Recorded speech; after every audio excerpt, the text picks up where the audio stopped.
ঘটনাটো কি গাড়ী এটা বদৰপুৰৰ ফালৰ পৰা আহি আছিলে আহি পেলাই মানুহে জনা মতে ইয়াতে মানে অভাৰ স্পীডিং আছিলে নেকি আছিলে নাজানো আৰু গাড়ী আহি ইয়াতে সোমাই গৈছে মানুহকেইটা উদ্ধাৰ কৰা বুলি গম পাইছোঁ এতিয়া চিকিৎসালয় গৈছে বুলি গম পাইছোঁ আৰু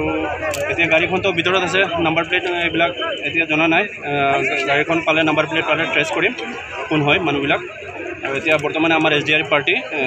গাড়ীখন ওলাবৰ কাৰণে চেষ্টা কৰি আছে কিমান মানুহ আছিলে তাতে দুজন আছিলে বুলি শুনা পাইছোঁ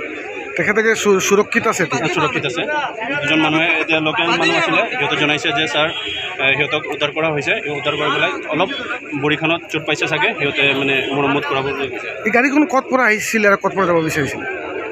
জানিব পৰা মতে আপোনাৰ বদৰপুৰৰ ফালৰ পৰা আহিছিলে পাত্ৰকান্দি ছাইডত যাবলৈ আৰু বিশেষ আমি আৰু জানিব পৰা নাই গাড়ীখন যেতিয়া উদ্ধাৰ কৰিব পৰা নাই আমি